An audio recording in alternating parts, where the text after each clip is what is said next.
Alô? Coisas fora de moda.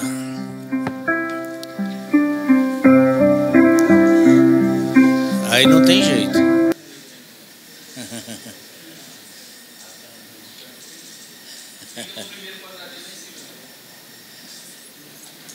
Aí vou ter que voltar, né? Porque aí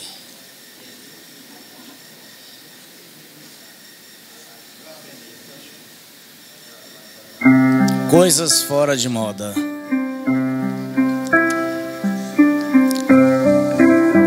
Se não estivesse tão fora de moda, eu iria falar de amor, daquele amor sincero, olhos nos olhos, frio no coração, aquela dorzinha gostosa de ter muito medo de perder tudo.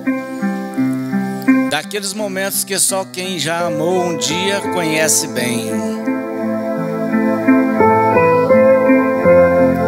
Setinha. Daquela vontade de repetir, de conquistar todas as coisas, mas não para retê-las no egoísmo material da posse, mas para doá-las no sentimento nobre do amor. Se não estivesse tão fora de moda, eu iria falar em sinceridade.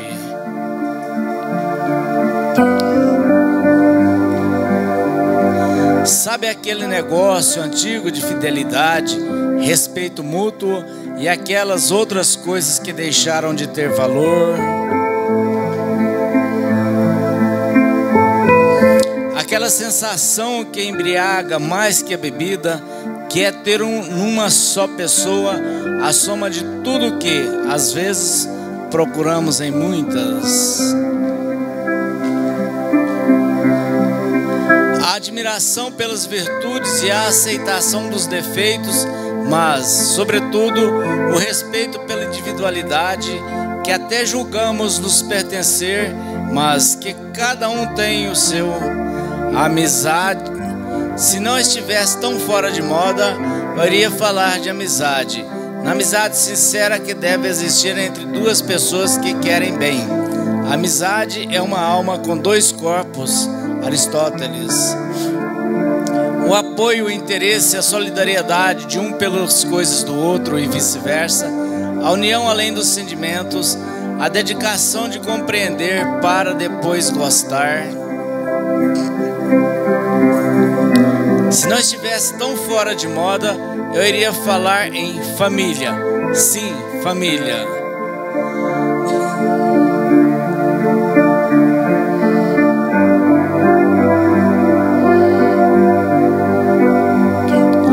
Essa instituição que ultimamente vive à beira da falência, sofrendo contínuas e violentas agressões.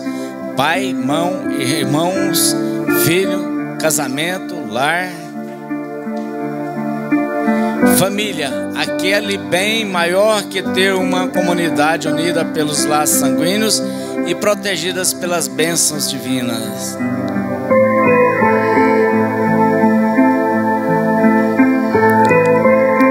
Um canto de paz no mundo, o aconchego da morada, a fonte de descanso e a renovação das energias, realização das mais sublimes missão humana.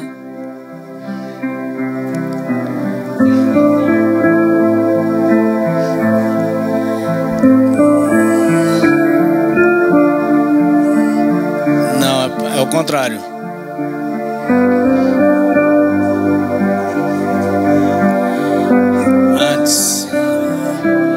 Um canto de paz no mundo, o aconchego da morada, a fonte de descanso, a renovação das energias, realização das mais sublimes missão humana de sequenciar a obra do Criador.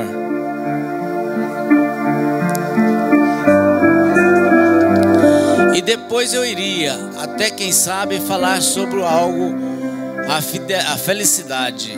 Mas é uma pena que a felicidade, como tudo mais, há muito tempo, já esteja tão fora de moda e tenha dado seu lugar ao modismo da civilização.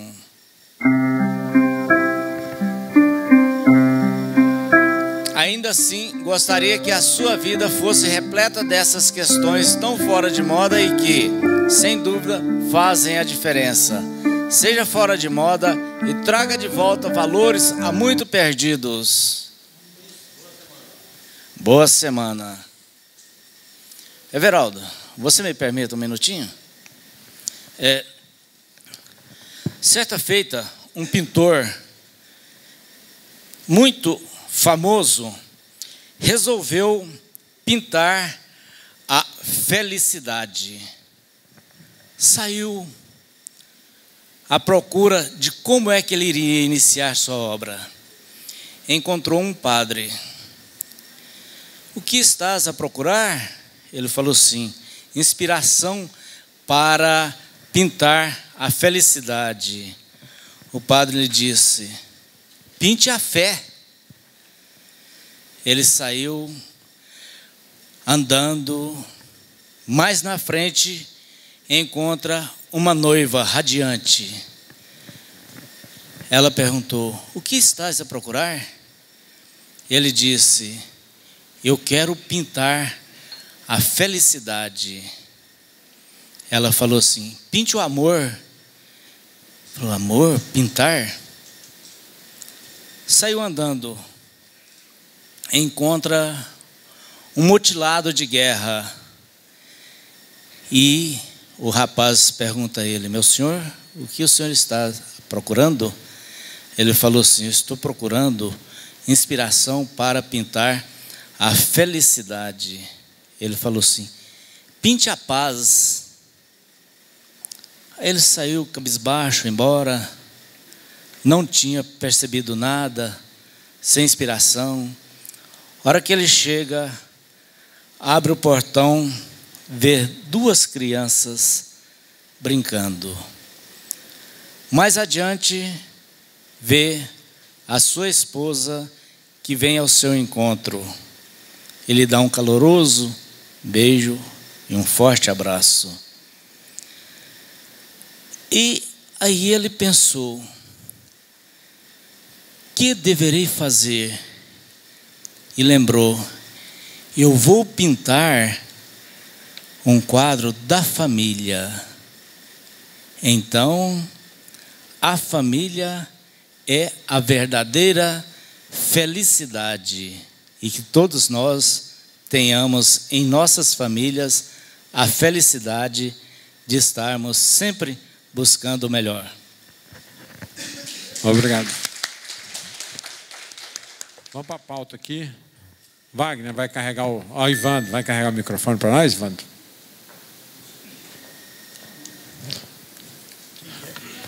Fala a Marli aqui, ó. Pronto. Passa a pauta aí.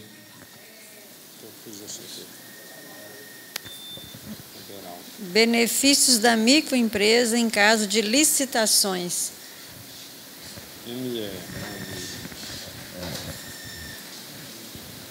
O Halley, Djalma, então vai. Benefício fiscal do ISS. SEMA. Espera aí. Halley, SEMA. SEMA.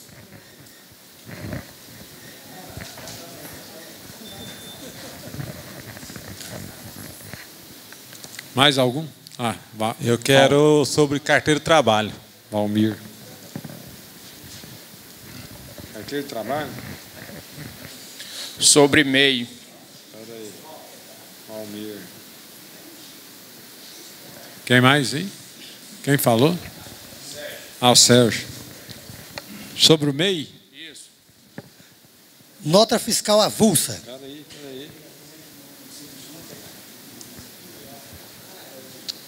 Você? Eu.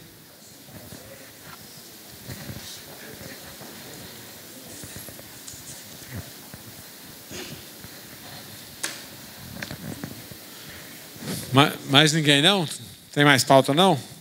Então, primeiro, o Ronan quer dar um avisozinho aqui. Aqui, ó. Boa noite, colegas. Esta é a primeira reunião do último mês de 2012. Que comecemos a nos refletir para o ano de 2013. Iniciar o 2013 fazendo aquilo que deveríamos ter feito em 2012.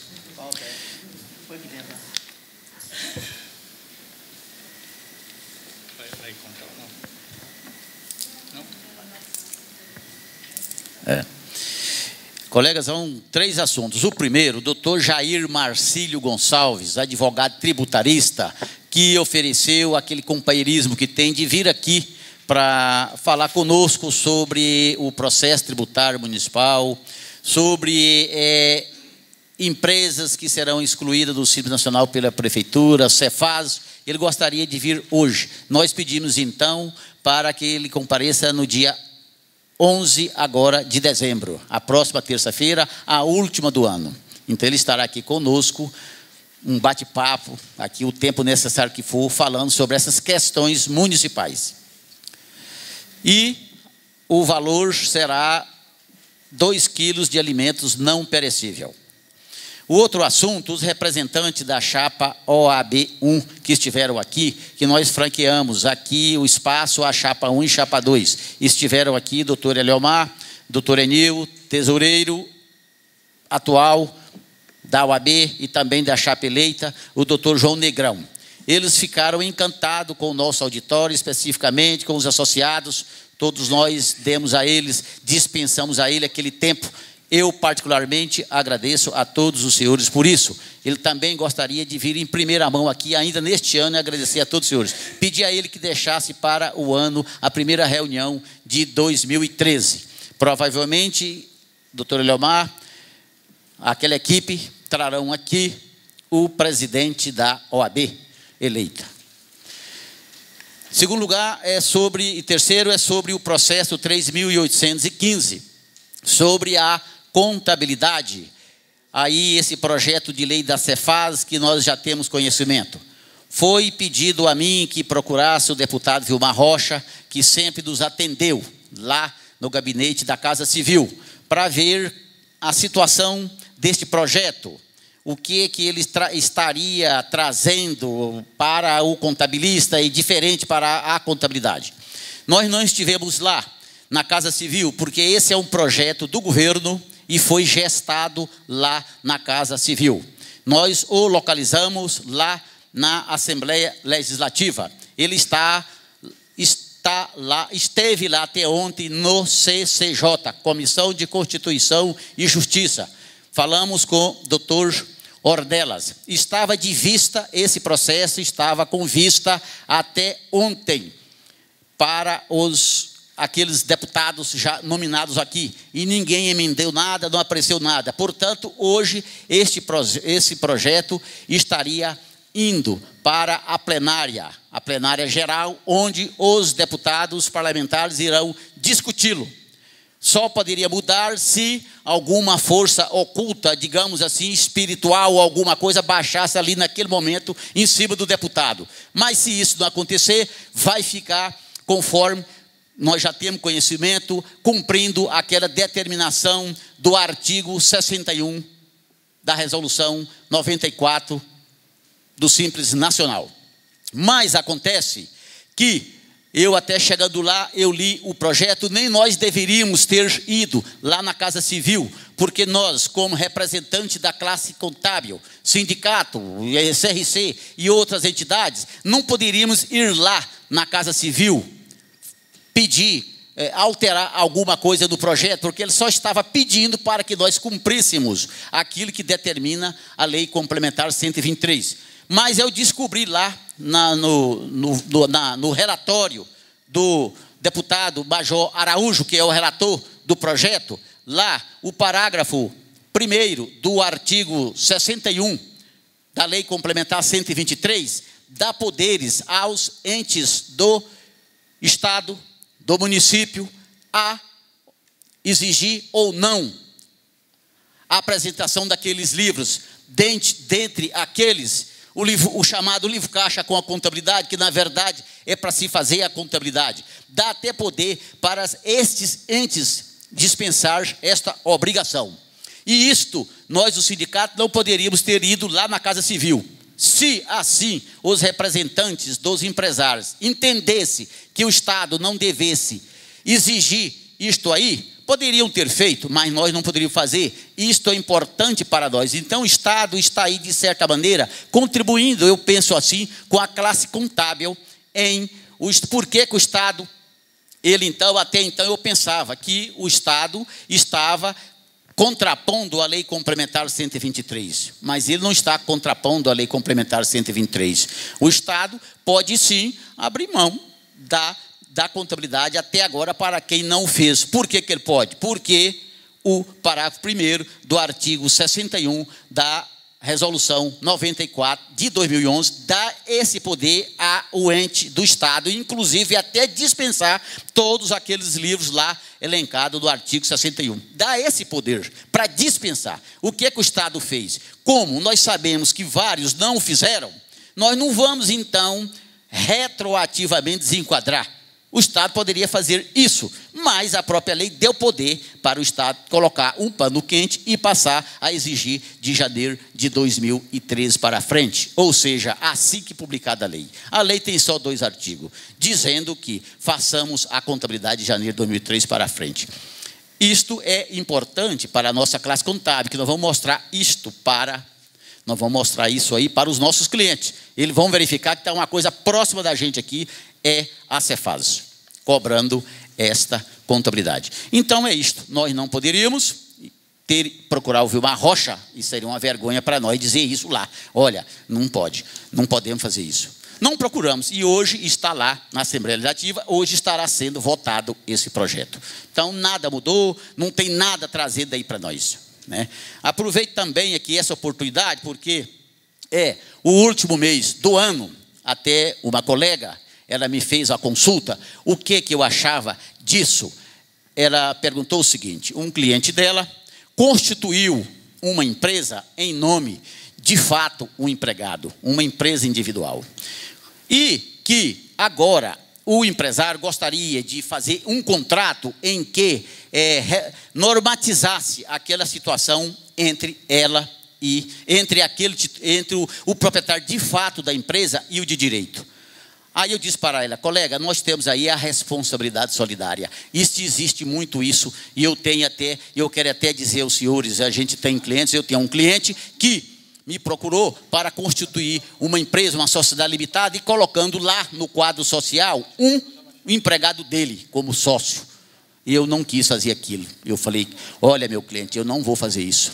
Porque o rapaz chegou e perguntou a mim: olha, o que é que vai estar acontecendo? Qual é a minha responsabilidade? O que pode acontecer comigo em meu nome estar nessa empresa? Aí o meu coração doeu. Eu falei para o empresário: não vou colocar, eu sei que você está usando essa pessoa como laranja da empresa, eu não vou fazer. E eu estou trazendo isso para os senhores, para nós ficarmos aí atento para esse detalhe, porque tem a lei de responsabilidade solidária do Estado. Se algum contabilista participar disso aí, amanhã pode esse prejudicado ele avocar até a lei e penalizar até o contador por isso. Então, quando procurar os senhores para fazer contrato dessa natureza, digo o seguinte: isso não é o meu assunto, é fazer a contabilidade. Este contrato eu não posso dar parecer para o senhor. Procure um advogado. Não participe disso. Não participe de fazer esse contrato. Essa colega, ela me ligou, foi: colega, enquanto tem tempo, cai fora. Não faça o contrato. E você tem motivo para não fazê-lo. Você diz que você é contadora. Você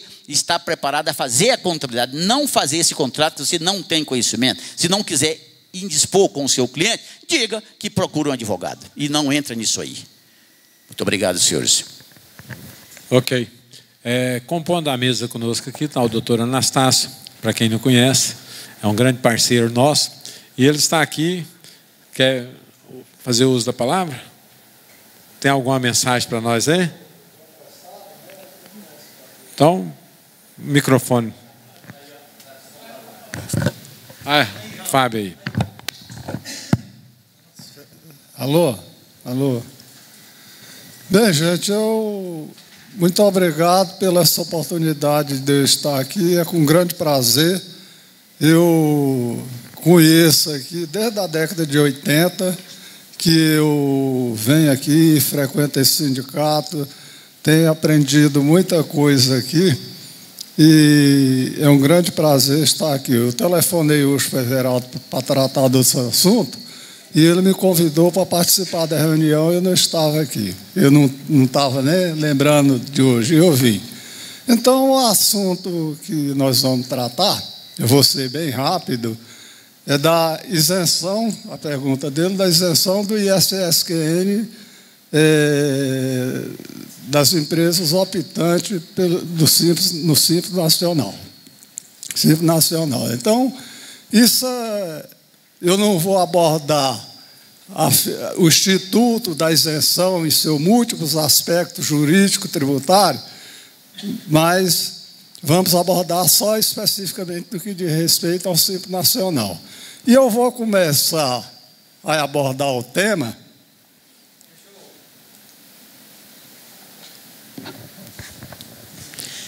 Às vezes, qual que é o tema mesmo? Doutor, antes de o senhor colocar qualquer assunto, eu acharia melhor a gente colocar a pergunta para eles, para ver o pensamento, e depois o senhor entraria com a parte jurídica e a gente entraria com o nosso conhecimento contábil. Contábil, tá. Né? Porque senão, se o senhor falar, eu acho que a tendência é acompanhar o senhor. Quem que vai falar aí, então? Ok. Então, já vamos começar. Não, vamos começar, então, com a sua pergunta, que é o assunto dele lá, que eu também não sei qual que é o assunto que ele vai expor lá. Então, às vezes, dentro da sua pergunta, ele pode nos ajudarmos e concluir a sua pergunta. Pode falar, então. Bom, a gente tem um problema e gostaria de compartilhar com vocês. É o seguinte, tem uma empresa que ela é beneficiária de um benefício fiscal da Prefeitura de Aparecida de Goiânia, lhe dando o direito de recolher ISSQN a alíquota de 2%, no prazo de 10 anos. Esse benefício ele foi concedido em 2003 e vai findar agora em 2013. Durante esse transcurso do benefício fiscal, a empresa fez opção pelo Simples Nacional. E durante um certo período, ela recolheu o ISSQN baseado na alíquota da tabela do Simples Nacional. Ou seja, ela foi crescendo a alíquota e chegou até os patamares de 3,84, se não me engano. A pergunta é, esse imposto que foi recolhido a mais do que o benefício fiscal concedido pelo fiscal, a empresa tem direito de pedir restituição? Segundo, a empresa tem direito ao benefício fiscal a partir do momento que ela ingressou no Simples Nacional? Essa é a pergunta que a gente gostaria de passar para vocês. Deixa o Anastácio concluir lá, então. Certo. Então, eu vou começar a responder as perguntas contando duas histórias. Primeiramente, até 2009 eu fui assessor jurídico da Aparecida. Quando a Lei Complementar 123 entrou em vigor, logo em 2007, no município de Aparecida concedia muitas isenções. Primeiro, para a cidade, os contribuintes situados no condomínio empresarial e outros que tinham benefício fiscal de alíquota reduzida. Agora, resta... Desligou? Está no verdinho aí? O benefício fiscal, as isenções, os benefícios fiscais que com a alíquota zero reduzida, foram concedidos por prazo certo. Tá? Aí o contribuinte vê o Simples Nacional, muitos contribuintes optaram pelo Simples, fizeram a opção, aí vê aquela dúvida. Olha, agora nós estamos no Simples Nacional, a alíquota vale ou não vale a isenção? E eu respondi, apertou o verdinho. Está no verdinho? E eu sempre respondia que sim, que é válida a isenção, certo? Por quê? Eu vou responder. Aí, a Prefeitura, em 2009, alterou o seu Código Tributário em 2009. Aí acrescentou.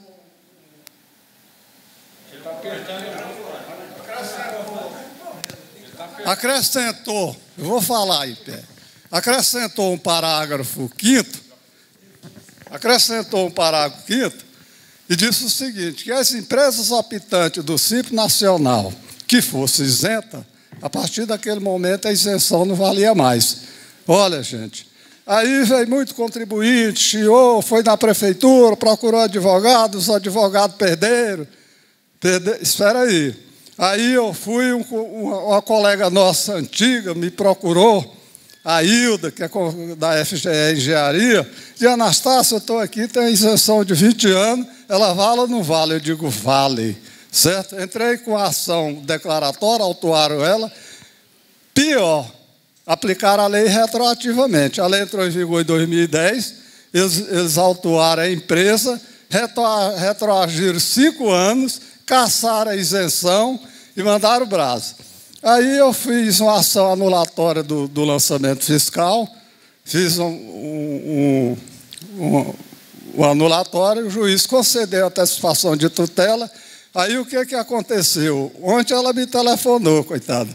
De Anastácio, como é que está a ação? O juiz já julgou? Eu digo, não julgou ainda, o mérito não julgou.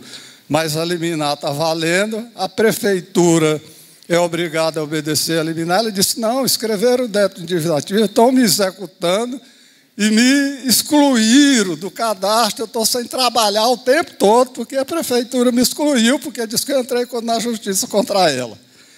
Aí veio eu digo, vou entrar com a ação de reparação de dano contra a prefeitura, tá? Eu digo, você arruma todo o documento que eu vou entrar. Aí veio esse contribuinte, me procurou. Esse outro que ele falou era o contribuinte que já tinha, ao invés de isenção de alíquota zero, ele tinha uma redução de alíquota. Foi concedido um benefício fiscal em 2003, para ele mudar de Goiânia para Aparecida, ele construiu um prédio, uma gráfica, uma firma, aí construiu o prédio, estava a alíquota de 2%. Enquadrou no Simples Nacional, aí o contador, eu não sei quem foi, recolheu com a alíquota maior. Aí ele me perguntou, Anastácio, eu estou enquadrado no Simples Nacional e tem uma isenção, benefício fiscal de redução de alíquota. O que é que está certo? Eu tenho que recolher pela alíquota do Simples Nacional ou a alíquota do Simples? Eu digo, você tem que recolher pela alíquota do benefício fiscal, da isenção concedida pelo município. Aí ele tinha recolhido, eu pedi a restituição, chegou lá o pessoal disse, não, indeferiu o pedido, porque disse que a lei complementar 123 proibia a concessão de isenção. Eu digo, pode proibir daqui para frente, mas a já concedida por prazo certo e determinado é direito adquirido. Ela não pode ser rompida. Como é que eu dou o benefício fiscal para você por um período certo e condicionado a determinadas condições que você cumpre e eu suspendo ela de imediato? Não pode. Vocês concordam ou discordam? Então eu vou te mostrar que você está errado, tá? Aí é o seguinte, a gente pediu a restituição, o pessoal indeferiu. Recorri para a junta, ele é conselheiro lá. Fizemos dois julgamentos, eu digo, gente, a isenção concedida, artigo 178 do Código Tributário Nacional, primeiramente, a isenção é matéria tratada no Código Tributário Nacional. A Lei Complementar 123 não trata de isenção, ela não concede e nem retira, exclui a isenção. Ela apenas se refere à isenção. Quando você for isento, veja bem que quando ela trata da isenção, ela trata de base de cálculo. A base de cálculo do Simples Nacional será excluído o imune. Eu sou imune, eu sou obrigado a declarar porque os tributos, os impostos são calculados, os tributos são calculados em conjunto. Mas a base de cálculo tem que permanecer inalterada.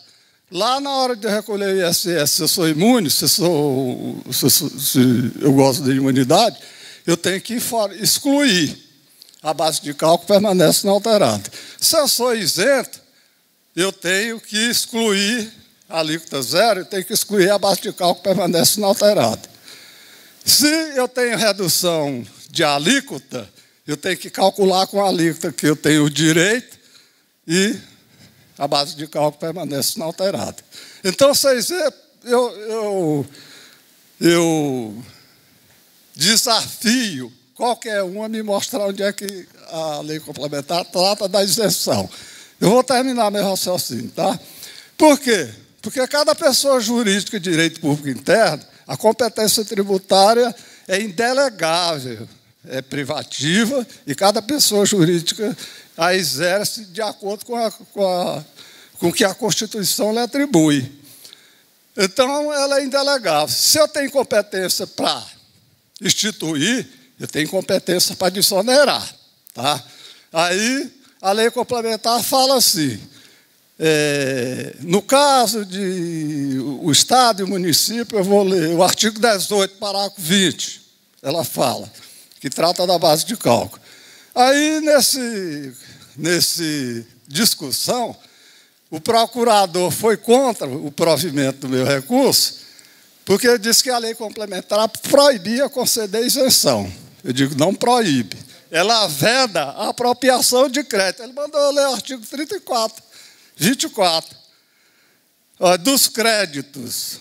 A microempresa e a empresa de pequeno porte, optante pelo Simples Nacional, não farão jus à apropriação nem à transferência de créditos relativa a impostos ou contribuição abrangida pelo Simples Nacional. Quer dizer, ela não pode aproveitar crédito. Aí o artigo 24. A microempresa e a empresa de pequeno porte, optante pelo Simples Nacional, não poderão utilizar ou destinar qualquer valor a título de incentivo fiscal. Lógico que ela não pode. Isso aqui não está se referindo, não é a proibição de o ente dar benefício fiscal.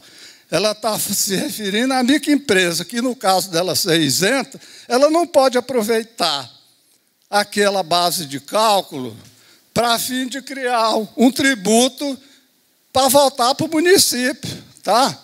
Então, é isso que a lei está falando. Ela não tem nenhum texto da lei proíbe que o ente detentor da competência para instituir desonere o contribuinte. Não pode, porque...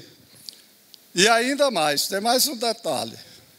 A isenção dada por prazo certo, ela só extingue com o decurso do prazo oneroso, artigo 178 do Código Tributário Nacional.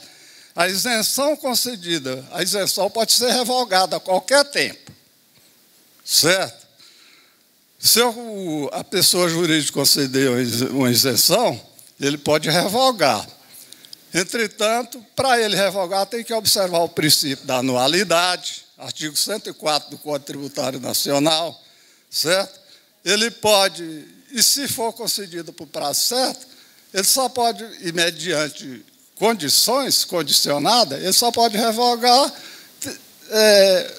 ele não pode revogar porque é um direito adquirido, só se extingue com o decurso do prazo. Isso está no artigo 178 do Código Tributário Nacional, no artigo 5º, inciso 38 da Constituição Federal, e a súmula 544 do Supremo Tribunal Federal, que diz que a isenção concedida por prazo certo só pode ser concedida, só pode ser extinta com o decurso do prazo. Bem, então, gente, esse artigo 34, 23 aqui, não se trata de proibição de isenção, mas de vedação de crédito. Vocês estão confundindo os créditos concedidos pelo Estado, que não é isenção. As isenções do Estado só podem ser dadas de acordo com a lei complementar número 24, que é através de convênio. Entretanto, o Estado outorga crédito, quer trazer uma empresa, quer concorrer com outro Estado, isso tudo é ilegal.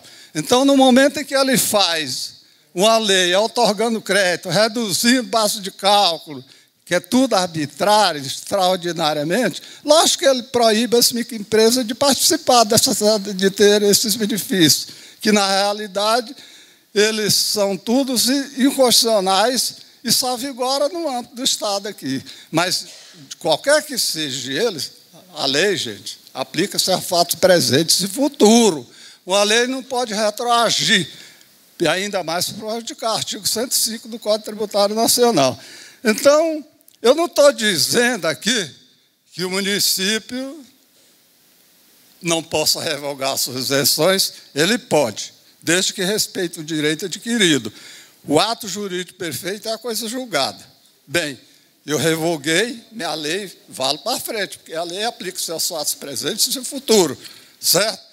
Ela pode revogar. Eu disse assim para o menino, eu digo, olha, essa lei tem que valer para frente. Os contribuintes que vieram aqui enquadrados no Simples Nacional, vocês não concedem mais isenção. Gente, resumindo, eu quero dizer o seguinte, que a isenção, a lei complementar, primeiro ponto, a lei complementar não trata de isenção, não concede isenção e nem proíbe que seja concedida.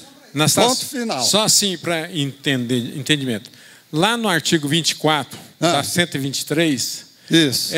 É opção para que você seja simples ou não. Se você optar pelo simples, você veda o uso do incentivo fiscal. Agora, eu quero saber, esse incentivo fiscal é igual, você colocou duas diferenças. Nesse caso aí, não seria um incentivo fiscal? Não. Ela veda a proibição de crédito. Pode falar no microfone.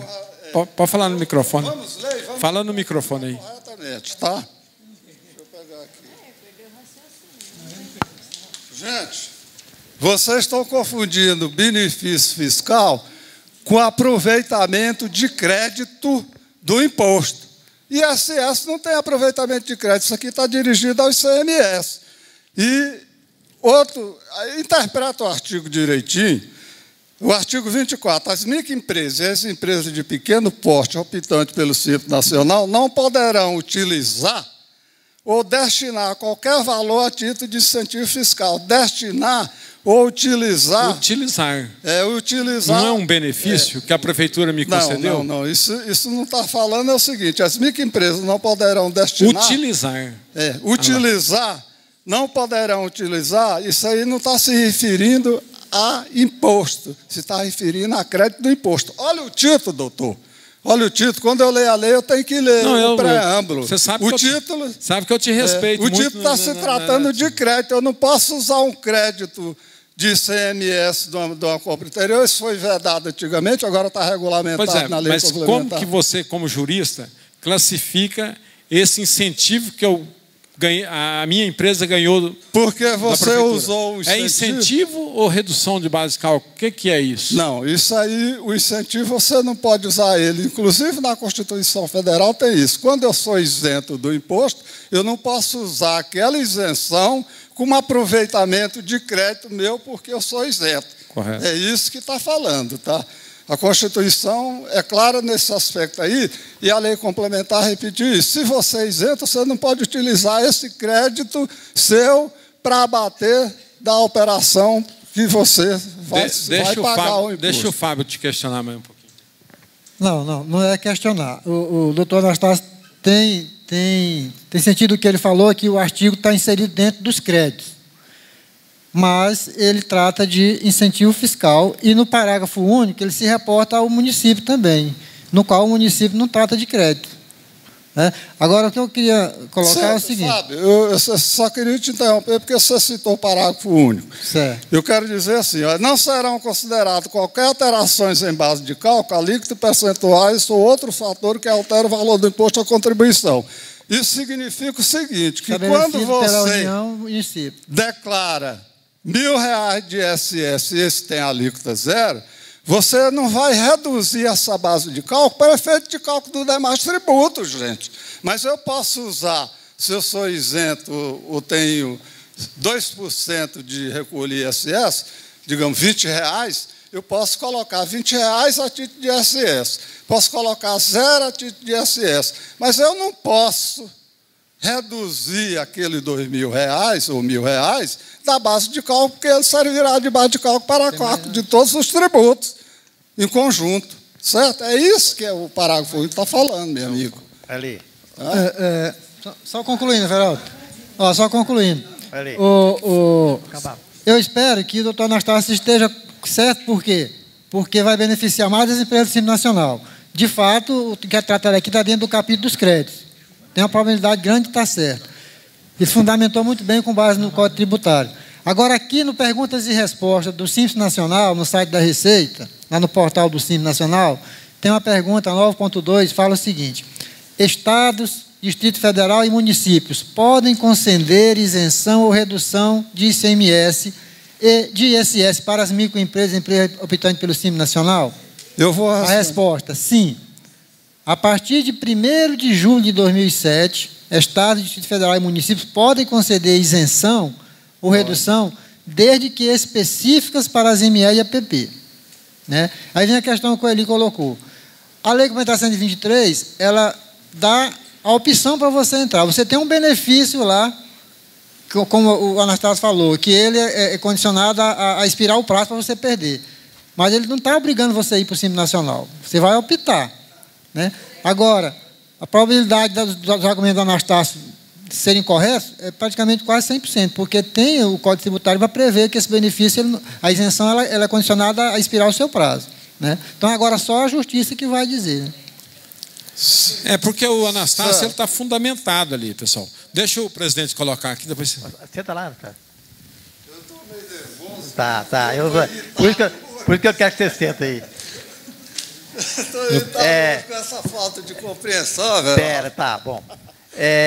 O Anastácio é um estudioso em matéria tributária, inclusive, vou botar para vocês, ele ganhou aquele processo nosso, que muita gente estava perdendo aí, daquelas empresas, certo? O nosso caso específico, que pagava sob a receita, então ele conseguiu ganhar para pagar em relação a cada sócio. Isso está taxativo agora e acabou. Então já foi decidido.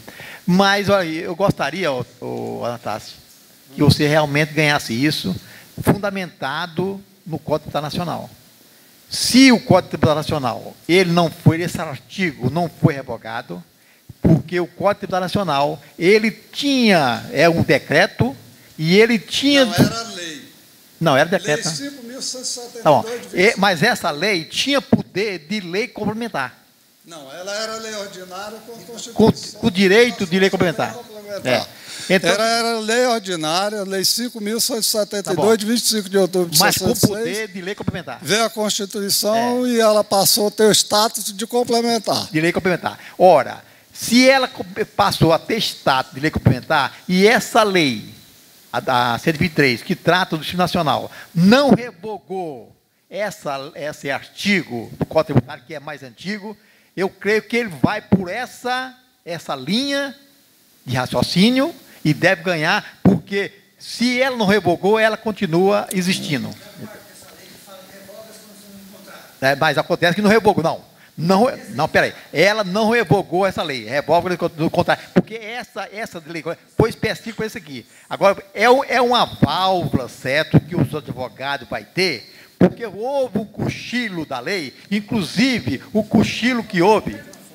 Não tem válvula, Veraldo, aí não tem válvula, porque eu quero dizer para você o seguinte, gente, a Lei Complementar 123 observou o sistema tributário todinho, isso aí, a primeira coisa, tanto que a Lei Complementar 116, que deduz a base de cálculo de construção civil, ela se reporta. Ela se reporta às isenções concedidas, que, respeitada a respectiva competência, olha, ela tem que respeitar a competência de cada ente, da União, dos Estados, do Distrito Federal, poderá ser concedida isenção, tal, se os entes concederem, tal. Anastácio, é quase que um caso paralelo. Vamos supor, as empresas de transportes intermunicipais, ela goza de um benefício da isenção do ICMS nos fretes intermunicipais, dentro do Estado. As optantes pelo Simples perdeu esse incentivo, ela tem que ser tributada, aí o frete passa a ser tributado. Ela cairia nessa situação? Não, porque o negócio é o seguinte, não é uma isenção condicionada, a isenção pode ser revogada a qualquer tempo, artigo 176, 177, 178 do Código Tributário. Eu concedo a isenção, eu o ente que concedeu, que é competente, pode revogá-la a qualquer tempo, certo? No caso do transporte aí, a isenção comum que a gente fala, né? Desde que eu revogando, ela obedeça o princípio da anualidade, anterioridade e anualidade. Então, ela pode ser revogada a qualquer tempo, observado o artigo 104 do Código Tributário Nacional, que diz que a instituição e a majoração e desoneração de imposto tem que observar esse princípio. Tá?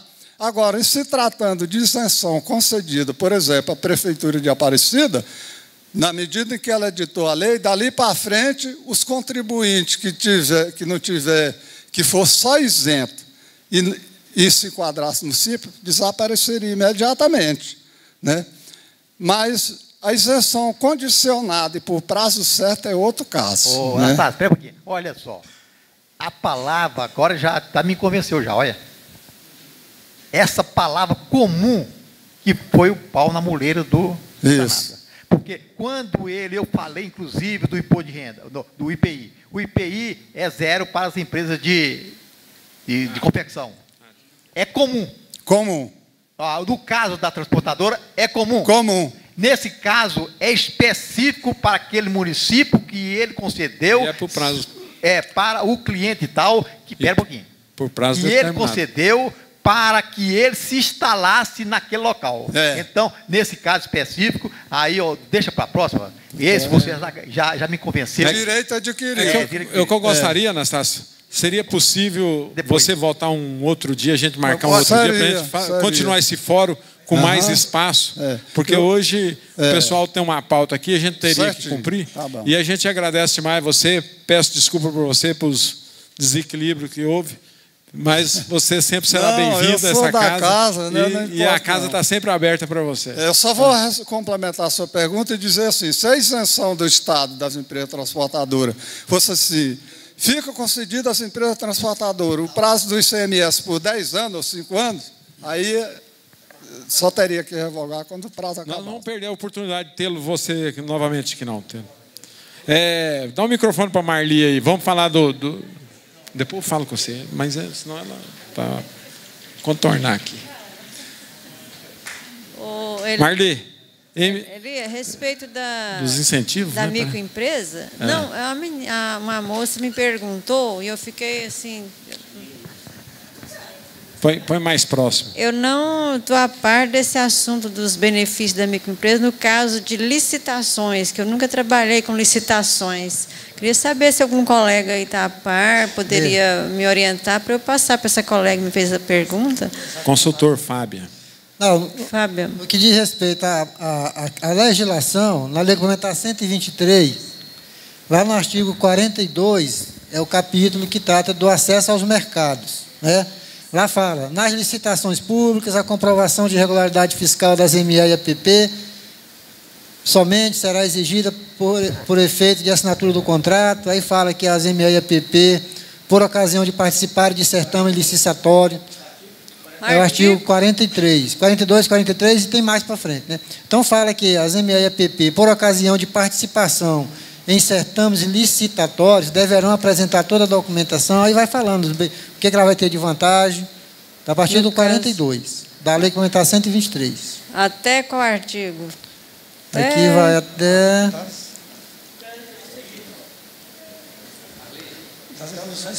Até o 49.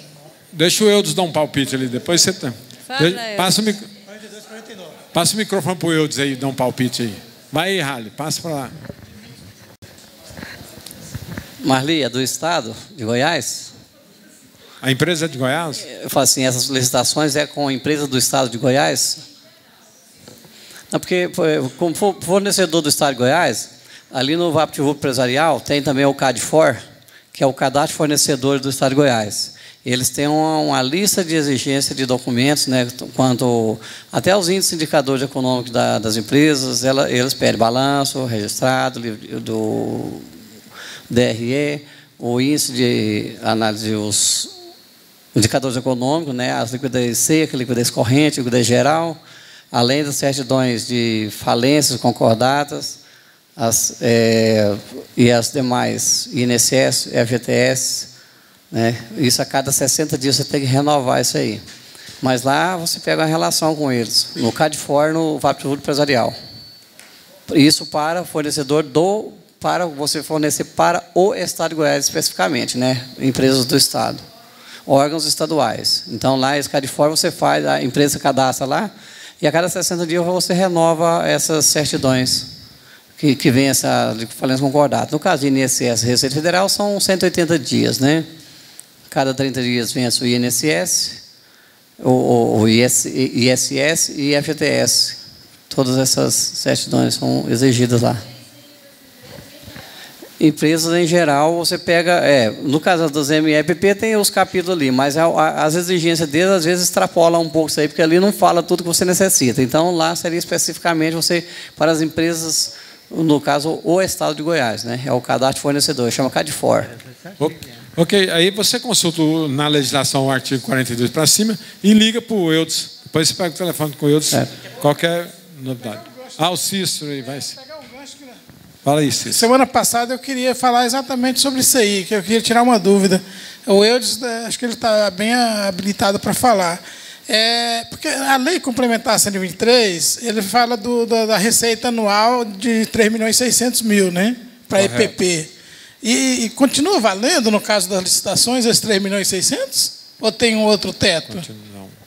Não, esse aí, o valor das EPP é 3.600. Agora tem que saber, é bem claro com isso. É o seguinte, se a empresa no contrato social estiver enquadrada com ME e no exercício anterior, se ela tiver ultrapassado os 360 mil reais, enquanto você não reenquadrar, eles não aceitam no CADFOR. Então, é bem específico. 360 mil reais para ME e acima de 360 mil reais e um centavo até 3.600 para EPP. Esse é o limite. Ultrapassando esses valores, aí você tem que desenquadrar de ME ou EPP. Mas continua tendo as exigências de certidões são as mesmas. Lembrando que essa receita é só para importados, né? Para exportados. Ela pode usar a receita para faturamento interno e o faturamento para... Não, eu falo assim, mas para o CADFOR, no caso, ela segue o limite que você tem que levar o faturamento anual, né? Então, se você não tiver nesse faturamento anual, tiver ultrapassado esses limites, aí ela tem que seguir os enquadramentos de acordo, correto. Ela está falando de licitações, eu estou falando de exportação. É que eu disse assim, na licitação, o do CADFOR específico Goiás. Ali, os artigos ali, às vezes tem mais algumas exigências, pode ser, mas no estado de Goiás específico são isso aí. Ok.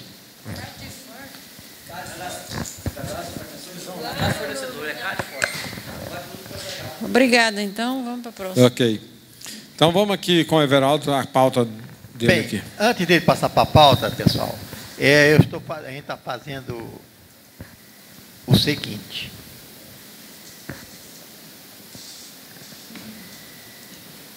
Vocês viram que a gente colocou aqui? Eu achei interessante que quando eu fui dar o curso no interior para aí fora, aí eu apresentei isso aqui e acharam interessante, certo? Então eu vou colocar mais lei possível aqui, porque fica fácil da gente localizar a lei, porque é como se fosse um atalho para chegar na lei. Ao invés de eu entrar no site, diz assim, eu vou no atalho direto, olha, Simples Nacional, entrou aqui, já estou na lei. É muito mais encaminhado, mais rápido. Isso aí eu quero colocar no programa em cada modo, vamos supor, escrita fiscal. Dentro da escrita fiscal nossa, vai ter as leis, lá, coisinha lá, as leis que tratam, certo, da escrita fiscal. Lá no contábil, vai ter as leis que tratam do contábil. Lá no pessoal, vai ter as leis que tratam do pessoal. Muita gente, aí eu estou tentando colocar isso, mas o tempo que não dá. Eu já procurei muito pessoal, me ajuda aqui para fazer, mas infelizmente não estou conseguindo ainda. O Zé Balto tem alguma coisa certa a respeito disso, mas eu queria, inclusive, está enrolando também você, né, Zé Balto? Mas eu acho que a gente fala isso na próxima terça-feira. Tá, falou. Agora, depois você falar que eu gostaria de falar uma coisa. É o seguinte, isso aí merece um cálculo, que eu já vi alguma coisa errada. É o seguinte, já me falaram aqui que próxima terça-feira, que vai ser, dia 12, é que vai ser a confraternização, não vai ser não. Vai ser dia 18. Certo? Está me assustando. Então, cada um vai comprar aquele presentinho em torno de R$20 para nós brincarmos aqui de amigo da onça, certo? Em torno de R$20. E eu quero até falar uma outra coisinha. Hoje eu queria fazer até uma coleta aqui lá para a creche São Cristóvão, que cuida de 50 crianças, mas como já fiz, eu não tenho como. Então, vamos nos ajudar na próxima, que a creche está devendo 8 mil referente à água, referente a 13º e a muita coisa. Ok. Lá o microfone, esse microfone é de lá. Lá para o Halle aqui, ó, o SEMA. A SEMA. É. SEMA tem sido a pedra do nosso sapato, né? É. Calma lá, isso está errado mesmo. E... Ô, daí, isso está errado. Depois você discute. Peraí. Está errado. Não, peraí. Depois nós voltamos lá. Vamos com o Halle aqui. Bem. Bom, então eu estou com o processo da SEMA. Ele está parado em uma sessão, já tem 100 dias em uma sessão, sem não aumenta. Tá certo. Eu estive lá hoje e perguntei por quê que um processo fica tanto tempo parado numa sessão. Eles me disseram o seguinte: existe um carro para fazer a vistoria. E um fiscal, parece que tem 5 ou 6, 7 fiscais, que cada um desses fiscais fazem uma visita por semana. Porque eu perguntei por que é isso. Não, é porque só tem um carro. Então, cada um fica revezando o carro para os fiscais.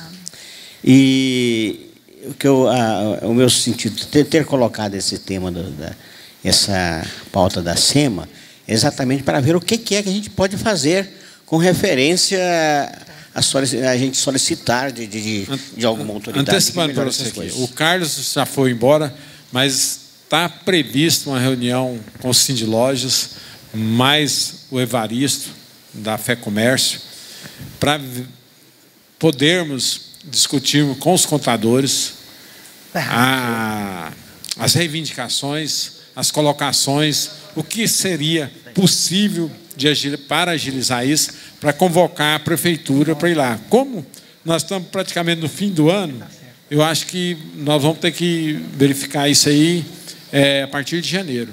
Aí, a partir de janeiro, nós vamos... Mas a nossa reunião com o Cindy Lojas, mas depois para enfrentar a prefeitura é outra reunião. Então já é outra coisa nova. Então assim que nós verificar com o Carlos a questão do Cindy Lojas, nós vamos verificar isso aí, então. Certo? Vamos trabalhar em cima disso aqui. Com o Valmir ali, ó. Valdeci ali. Valdeci.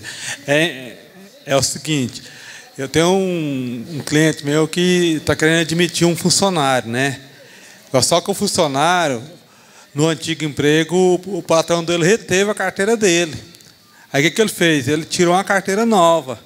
Aí, qual é a dúvida? O meu cliente não sabe se admite ele, como é que faz?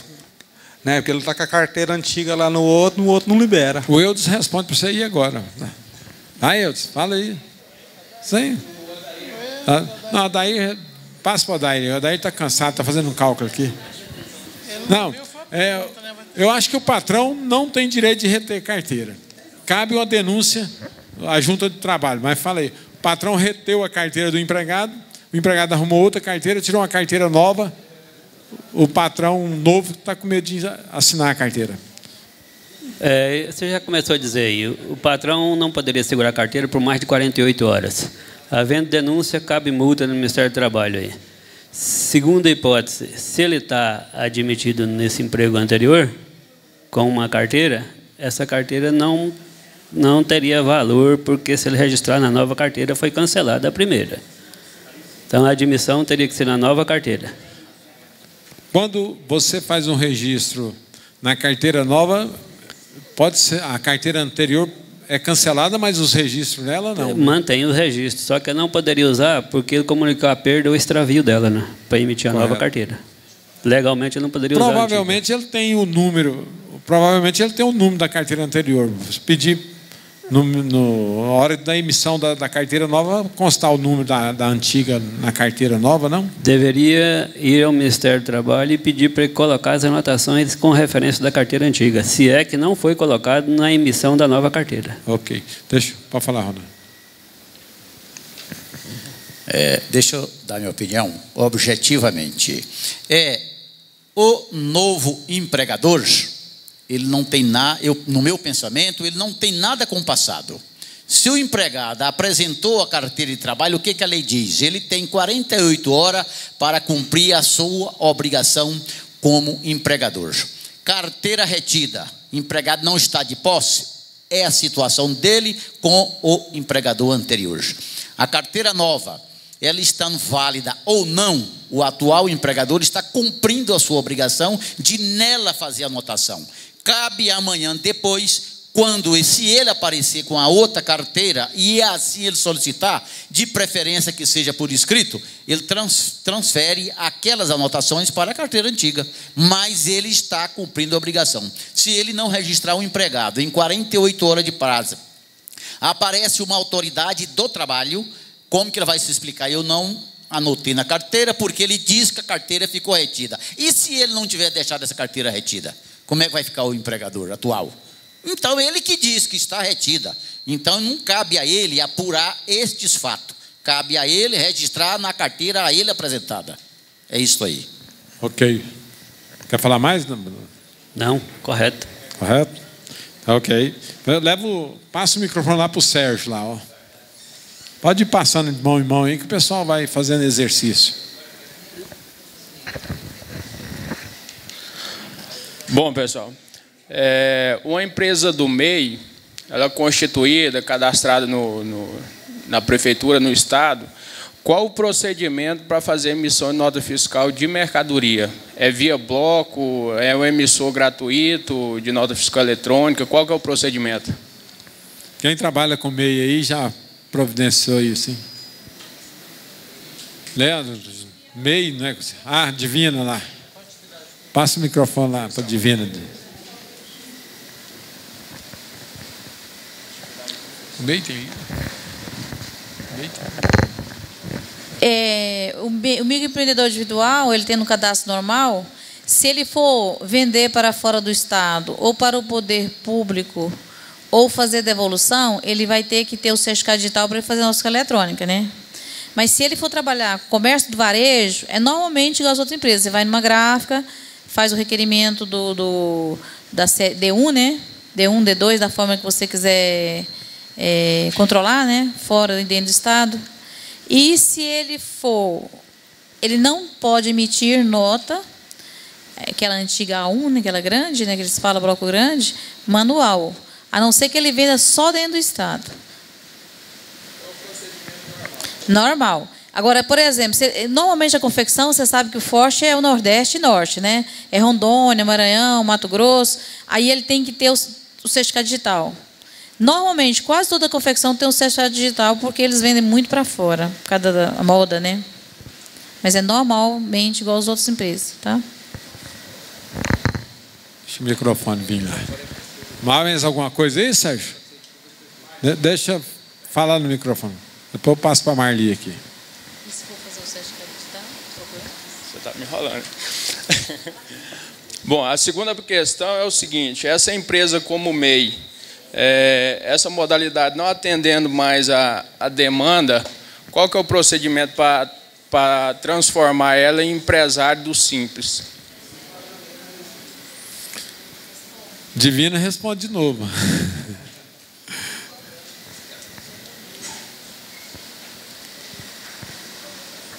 Você faz o desenquadramento espontâneo e entra no site, já tira aqueles certificados, pelo menos uns 4, se você precisar futuramente, quando você fizer, você já não tira mais eles, né? Aquele certificado, só uma orientação a mais. Aí você faz o desenquadramento e faz qualquer alteração na junta comercial para você passá-lo para o empresário. Para você perde o certificado, mas você tem que dar entrada, não paga nada. Você dá entrada na junta comercial fazendo a alteração, ou do capital, alguma coisa, para você ter o documento do empresário. E toma muito cuidado se ultrapassou e você não ser notificado que as multas é alta. Vários lá na 44 foram multados, tá? Pelo excesso. Aí torna-se a mesma coisa, tá? Do empresário. Mas você vai desenquadrá-la pelo excesso de faturamento? Ah, funcionário. Ele faz desenquadramento via site. Pelo funcionário, vamos supor, você já entra diretamente no site da Receita, preenche o DBE, já sai o DBE para você, certo? E a partir do mês seguinte é que você vai ser empresa normal. Até aquele mês, vamos supor, se você fizer amanhã o DBE, só a partir de janeiro que você vai ser empresa simples. Você continua no mês de dezembro.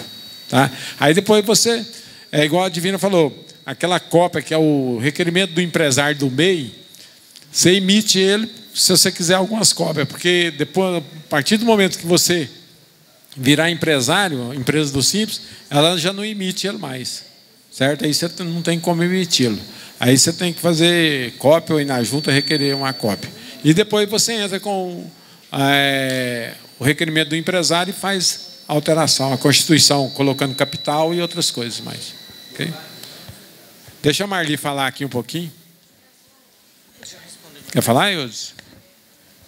Eudes está calado hoje. É o seguinte, a respeito do MEI... Fala mais próximo aí. Só sem engolir o microfone. A respeito do MEI.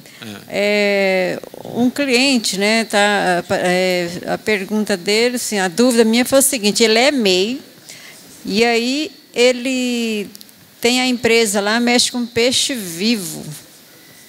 Eu queria saber se, na legislação, como é que é essa peixaria. Agora ele tem um restaurante lá e quer mudar para a empresa normal. Porque tudo dentro do MEI? Tudo dentro do MEI. Ele está mas lá. Então não está faturando nada.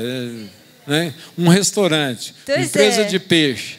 E agora ele quer mudar para a empresa normal? Isso tudo num local só, né? Porque o MEI não pode ter filial, não. Pode? Acho que não. Eu notei que também ele tem intermediação, a residência dele lá misturada, como o MEI pode, né? Agora, para passar para a empresa, ele vai ter que tirar a residência de lá ou basta separar com parede? Mas eu não sei. Lá, eu acredito o seguinte, a partir do que ele tem um quinaio de restaurante, esse restaurante...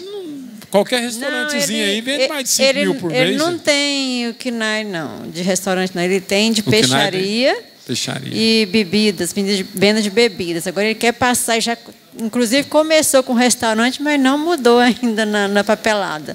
Aí ele quer passar para a empresa normal. Ele tem que rever o que ele quer, né? Primeiramente. Né? E a vigilância já foi lá, deixou uma série de coisas para ele arrumar lá, entendeu? Que para restaurante tem que ter outra... arrumação no piso, tudo, né? Então, e outra pergunta, isso aí sobre MEI. A Divina falou na 44, né? Um rapaz passou no escritório com a documentação, uma contadora estava cobrando dele R$40 para fazer, mas não fez nada. E ele está lá na dúvida, está comprando nota fiscal eletrônica, uma de 5 mil no mês, a outra de 5 mais 4 mil. E não vendeu, não emitiu nenhuma nota de venda. Segundo informações, o Cefaz e a própria Receita Federal vai constatar o desenquadramento do MEI pelas compras. Então, mas não desenquadrou. Não é nem pelas vendas, vão ser pelas compras, porque a nota fiscal eletrônica vai identificá-lo na confrontação, certo? Do Sintegra, de quem vende para ele. Foi o que eu falei para ele. Vai constatar. E de imediato pode ser que esse desenquadramento não possa vir dentro do ano, mas pode ser que aconteça no ano seguinte, aí o prejuízo é maior. E então, no caso, vai retroagir, ele vai pagar com a microempresa? Como provavelmente. Vai ser? Né? Porque, igual o Everaldo explicou, o recurso, a entrada de... Como é que é? A saída de recursos dele está maior do que 5 mil, seria 5 mil por mês, né? Quer falar aquela outra parte? Na saída de recursos, porque ele está comprando muito mais. Comprando muito mais do que vendendo. E até hoje a contadora que fazia para ele lá, não, isso é um estelionatário assim disfarçado. Sumiu. A contadora sumiu e cobrava R$40. Sumiu também. E não indicou para ele fazer a nota fiscal. Ele não está tirando a receita também. Deixa o Everaldo falar aqui, vamos escutar aqui rapidinho. Esse negócio de comprar muito não é problema, não. Espera aí. Não é problema comprar muito. Eu posso comprar muito e sobrou estoque. Pronto, não tem problema. Eu tinha dinheiro, comprei muito. Acontece, o problema é a venda. Custo venda. O custo da sua venda não pode ser superior a 80, pronto. Mas a teoria do MEI, a teoria do MEI não é assim. A teoria do MEI, ele vai fazer o controle pelas compras, porque já que ele não tem controle sobre suas vendas, porque às vezes nem nota fiscal você é obrigado a emitir. Não tem nota. Então ele não tem controle sobre suas vendas. Eu quero saber então ele vai o seguinte, controlar pelas suas compras. O MEI, olha, deixa eu perguntar. Eu nunca tive MEI, mas se sobrar estoque, eu não. Ó, o que vale, gente, o que controla o MEI, o que é? A compra estoque, só isso. Se eu souber estoque, aí eu sei quanto que é minha venda. Só isso, gente. O MEI nem capital tem. Deixa eu te perguntar. Só se for fornecedor muito acredito. E daí? Deixa eu te perguntar. Eu também não tenho muita experiência com o MEI. Mas, no caso, ele não tirou nenhuma nota fiscal, não fez nem bloco de nota. Como é que vai justificar essa receita? É que o Ronan falou, sai fora dele ou deixa ele para outro. Mas aí, como que eu vou... Tá no final orienta do ele ano. certo, fala, ó, eu faço assim, assim, assim. Pois é, está no final então, do manda ano. ele passear. Agora, em dezembro, não tem que fazer cada declaração demonstrativa da Receita? É por ela também que a Receita vai saber. A atividade dele é roupas, ele vende roupas. Pois Como é. que fica, É igual o Ronan iniciou a fala dele aqui, ó. O cara queria que fizesse um contrato com um funcionário. Então, a lei de responsabilidade fiscal, ou a lei de responsabilidade fiscal, a lei de solidária, vai pegar todo mundo. Então, é melhor você falar, ó, assim eu não faço. O certo é assim, assim. Então, despache ele, já que o mês você não cobra mesmo. Inclusive, entendeu? eu falei para ele pegar os dados dessa contadora que eu tenho que transferir, porque está lá registrado no Estado, lá deve ter o nome dela lá como responsável. Eu falei, primeiro... Não tem responsável no Estado. Não tem, não? Não. Não vou mexer com isso, não. Fala, Ronan. Marli, é o que o Zevaldo colocou ali, ó. Não transfira para o seu nome. Não vou mexer. Fica fora. Orienta como amigo. Eu oriento. Mas não assuma a responsabilidade. Aí eu falei para ele. Essa coisa meio misturada aí, esse é problema, sabe? Eu falei, procura a contadora que fez para você, aí eu tirei meu nome fora. Só um minutinho, com a permissão aqui do Eliane, que tudo está saindo. Tem uma pauta aqui. Deixa eu só perguntar aos senhores aqui. Eu, naquela última fala, quando o pessoal do AB estiveram aqui, e eu tenho um daqueles palestrantes, ele ficou até um pouco ferido que eu não deixei falar. Mas é porque eu estava com medo deles serem chamados a atenção, porque estava usando demais o espaço. E eles querem retornar aqui, talvez, como presidente da ordem, no começo de janeiro. Eu pergunto aos senhores, eu posso trazê-lo ou não trago, não? Posso trazer? Posso trazer o presidente da OAB com os advogados aqui? Eu sei que estarão tomando nosso espaço, mas eu não quero também que eles saiam daqui com uma impressão errada, sabe? Se os senhores acharem que não deve vir, eu ligo para ele, não vem não, que não vai dar certo. Sabe? Tá certo. Ok. Não. Ok, isso vai ser feito. Ok. Fala rapidinho aí que o Ivan tem uma pauta aqui. Não, só para falar da colega falou do MEI, o que acontece? Tem que ter cuidado com esse negócio de emissão de nota, porque o MEI está dispensado de emitir nota para pessoa física. Para a pessoa jurídica, ele tem que emitir nota. Correto. E o relatório, aqueles relatórios que você imprime lá no Sebrae, lá fala com dispensa de documento fiscal e com documento fiscal. Ok, entendeu? Bem lembrado. Antes do Ivan começar a falar aqui, é o seguinte. Vamos, gente, vamos confraternizar. Vamos vir para a nossa confraternização. Vai ter um coquetelzinho gostoso. Se vocês não virem pelo idealismo, vem pela barriga. Eu fico... Se vocês vierem pela barriga, ou pelo carinho, ou pela amizade que nós temos, vamos ficar muito satisfeitos. Mas se vir só pelo coquetel também, vai ser muito bem recebido.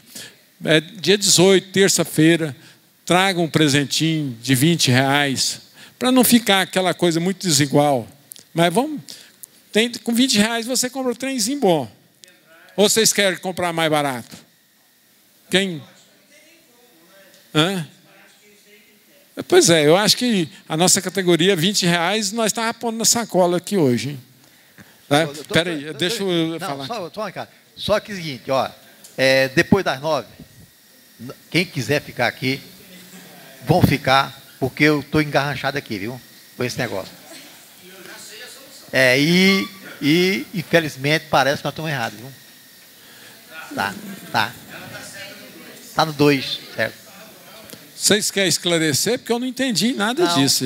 Depois da reunião, nós vamos ficar aqui para ver aquele problema da Telma. Ok. Quem quiser ficar, né? E Ivandro, fala da nota fiscal avulsa aí, vai. Espera aí, Eudes. Nota fiscal avulsa é feita com CPF. Deveria conter as condições para que ela pudesse ser recolhida ou numa condição ou na outra. Para poder ser considerada de autônomo, deveria ter o SEI. A nota fiscal avulsa sem o SEI, ela não dá condição de lançar na empresa, porque não tem como lançar na CEFIB. E a nota fiscal sem CNPJ, ela não tem condição de ser considerada pela resolução do imposto de renda. Então, eu digo, como pode uma prefeitura tirar uma nota fiscal avulsa sem inscrição municipal,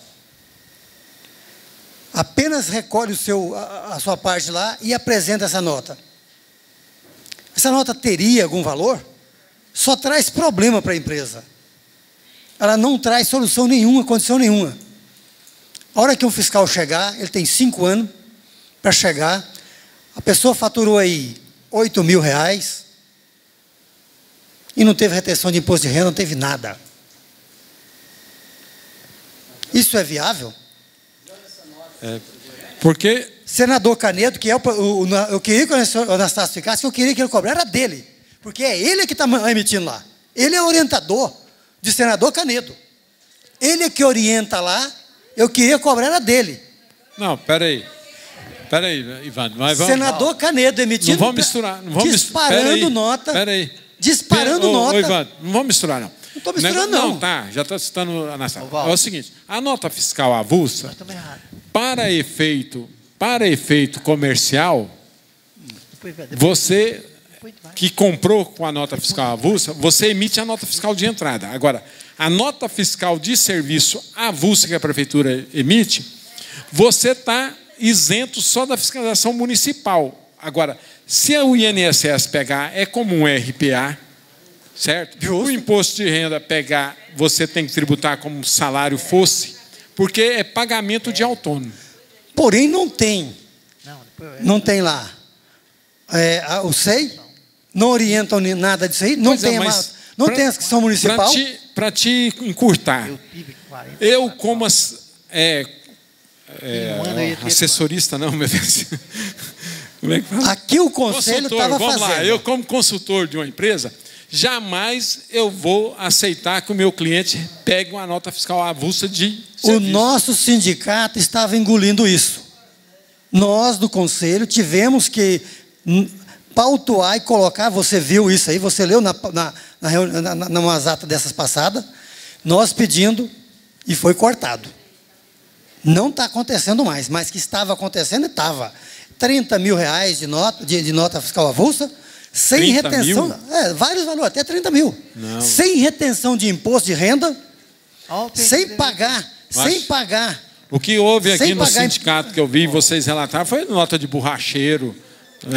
Tudo quanto é tipo de coisa. Todo tipo de coisa. Todo tipo de coisa. Você está falando besteira, Ivan, por favor. Está lá. Não. Peraí, vamos ver tem lá, deixa eu ver o Eudes aqui, peraí. Nunca pegamos uma nota de serviço. Mas se a nota fiscal ela é de um outro município, se o serviço for prestado em Goiânia, você tem automaticamente, pela legislação municipal, você tem que reter o ISS. Correto. Né? É como se fosse o contador. O contador, ele não vai lá na REST como o prestador de serviço? Assim, mesma coisa, se você tomou o serviço de um outro município, retém o imposto e recolhe para o município de Goiânia, que é o serviço prestado aqui. Tá, mas mesmo assim... Que eu tô falando, aí se torna substituto tributário aqui. Não precisa ter... Correto. O ISS, sim. Hã? Não. Dependendo da categoria, retém, sim. Não. Dependendo daquele artigo Está lá. dependendo do serviço prestado. Exatamente, dependendo do tipo de serviço. Por isso que fala. Então, tem alguns que são imunes, dependendo do tipo de serviço. Agora, se é nota fiscal avulsa de serviço, o que foi enquadrado, você vai... Agora, porque a nota fiscal de serviço avulsa é um perigo, gente. Eu acho que é melhor ninguém orientar o cliente a tomar um tipo de serviço desse, porque é preferível você fazer um RPA e assumir toda a responsabilidade ali de falar para o cidadão, eu tenho que reter 11% de INSS, eu tenho que reter 5% de ISS, eu tenho que, se der imposto de renda, eu tenho que enquadrar, certo? Então tem que fazer tudo isso, é como se fosse um recibo autônomo. Faça a orientação que tem que recolher todos os impostos, mostra para eles, é o que eu faço para todo mundo, bota e manda assinar. Manda assinar. Eu acho que deveria até tem que recolher tudo isso aí. Sumir a nomenclatura de nota fiscal de serviço avulsa, certo? Nós não deveríamos nem... Prefeitura de Aparecida está fazendo isso, Prefeitura de Senador está fazendo isso, Prefeitura de Nerópolis faz isso. Todas as prefeituras estão... Pois é, mas se todo cliente for orientado que você tomar serviço de uma pessoa autônoma, hoje a mão de obra fica mais cara do que tomar de uma empresa estabilizada. É só orientar muitas vezes. Tem muitas pessoas aí que é valor pequeno, 3 mil, 4 mil, 2.500. Orienta eles a fazer o MEI. Paga muito menos imposto. Ok. Bem, pessoal, lembra mais uma vez, dia 18, terça-feira, sem ser nessa, na próxima. Sem ser na próxima, a próxima, né? Então, constamos tudo. O Sebastião tem mais uma pergunta aqui para fazer. Não tem não? Oi. Qual que era? É sobre o honorário aqui, ó. Fala aqui, ó. É sobre o honorário, todo mundo quer ouvir. Fala aí. Dá o microfone aí, vem. Não vai embora não, viu? Aqui, ó, o microfone aqui. É honorário aqui. Às vezes a ideia é boa aqui, nós vamos comprar a ideia do honorário. Não, o negócio do honorário, eu estou querendo informações. Porque eu tenho uma clientela muito antiga e é difícil você atualizar os honorários. Então eu queria uma troca com os colegas. Como a gente fazer, porque essa tabela do sindicato, às vezes ninguém usa ela. Você fala, a tabela do sindicato é tanto, fala a tabela do sindicato é assim, todo mundo fala, mas a tabela de advogado também, ninguém cumpre a tabela. Então, porque o sindicato ele tem uma tabela de parâmetro, e esse parâmetro é em cima da receita. Quer dizer, então, mas também isso aí é muito relativo. Vai da sua capacidade de diálogo e de competência para discutir com o cidadão. Agora, eu acho que é o seguinte, no meu caso, eu já falei para os meus clientes, os meus clientes mais antigos são os que melhores pagam, porque eles já conhecem o meu serviço, conhecem o meu trabalho, então eu não tenho medo de perdê-los. Agora, o cliente novo, muitas vezes você vai, às vezes, até trabalhar um pouco mais, comparando com o cliente antigo, e talvez cobrar um pouco menos, para depois você colocar a sua capacidade, a sua metodologia de trabalho com ele. Por exemplo, você faz uma construção civil, você fixa lá 4 salários mínimos.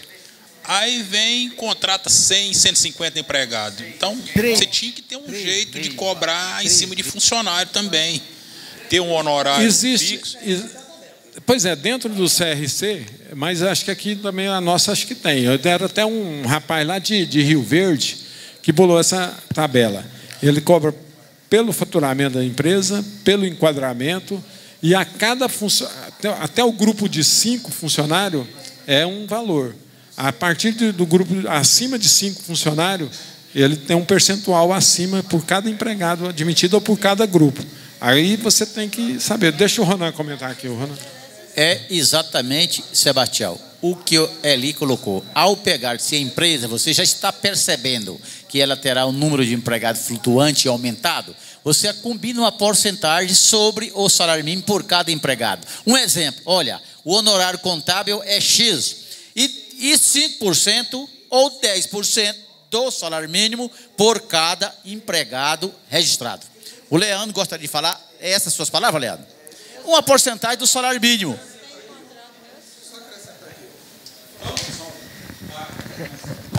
Porque é o seguinte, Jonas, só acrescentando, é isso mesmo que eu queria falar. Só que o que acontece? A profissão é liberal. Você não obedece tabela. Então, essas situações é por grau de dificuldade. No caso, um ramo de atividade, um comércio varejista, é diferente de um ramo de construção, é por grau de dificuldade que você vai medir. O modelo do contrato de prestação de serviço contábil está lá no CRC. E no site do sindicato também tem um modelo. Agora, tem essa questão do funcionário, igual o Ronan falou. O honorário é X, é um salário mínimo, e tantos reais por funcionário. For aumentando o funcionário, você vai fazendo um aditivo no contrato. Vai só aumentando, que é para poder segurar o cliente. Ok. Everaldo, você queria encerrar aí? Fala, Marli. O pessoal está querendo ir embora. Se alguém vai ouvir. A respeito do honorário que ele falou aqui. Fala mais próximo. O Ronan falou sobre o Estado lá, para a gente fazer a contabilidade, né? Mais próximo. Não poderia o Estado mandar um comunicado para todas as empresas que é obrigado a fazer a contabilidade a partir de janeiro? Porque eu estou falando com os clientes, eles não estão nem aí. Pedir aumento, eles não estão querendo. Não, espera aí, o Ronan, na abertura da fala dele aqui, ele leu o decreto que está aprovado, está em votação hoje. Mas deveria da obrigatoriedade. O Estado mandar para os contribuintes, porque a para os palavra empresários, do contador não está tendo validade, não. Eles já acostumaram, igual ele falou aqui, ó. Espera aí, deixa o Ronan falar, espera aí um pouquinho. Colegas, ao silêncio, presidente, a pauta está andando ainda. Assim. Hein, Marli? É o seguinte, o Estado notificar as empresas a se fazer a contabilidade é ao mesmo tempo de estar reconhecendo que não estão fazendo a contabilidade. O Estado não pode fazer isso. O que ele fez foi procurar os contabilistas, procurar o sindicato, procurar o CRC e mostrar do dever a ser cumprido pelos empresários. Isso cabe aos representantes empresariais. Cabe lá ao sindicato, a FEComércio, essa instituição. Cabe a eles levar o conhecimento dos empresários. E nós, como contador, de posse da lei, por cada um de nossos clientes, mostrar lá. Agora, jogar isso para o Estado fazer, está fora. O Estado não pode fazer isso. Então, deveria agora jogar... só te alertando, nessa reunião nossa, que está com o Carlos, marcando com o Zé Carlos, do Sindlojas, é justamente isso. Aproveitando para jogar para eles... A obrigatoriedade deles está orientando os associados deles da obrigatoriedade a partir de janeiro.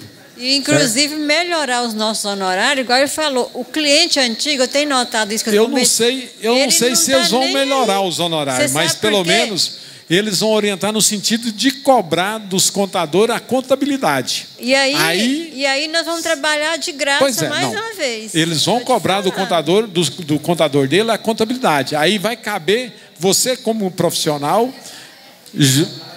aumentar seu honorário ou reivindicar. Mas eu já caí de testa com um cliente lá, que não é meu não, é da colega minha lá, nesse sentido. Ele falou, mas quando eu contratei para fazer a contabilidade, vocês que não fizeram. Tá certo. E pior aí? Que ele tá certo. E aí? Pior que ele tá certo. Pior que tá certo. Só que a única argumentação sua é de falar que foi agregado uma série de obrigações que não estava e tentar ver se você consegue. Eli, o problema é o seguinte, Ronan, infelizmente, o microempresa, porque tipo importe, eles vão usar o relatório contábil não para fins gerenciais, eles vão usar só para atender o fisco. Eles vão pegar um balanço patrimonial, não vai nem passar na mão. Não. Eles vão atender só o fisco. É só para atender o fisco que acabou. Eles não vão pegar o balanço patrimonial, não. Eles não vão pegar a DRE para analisar. Não vão. Ok.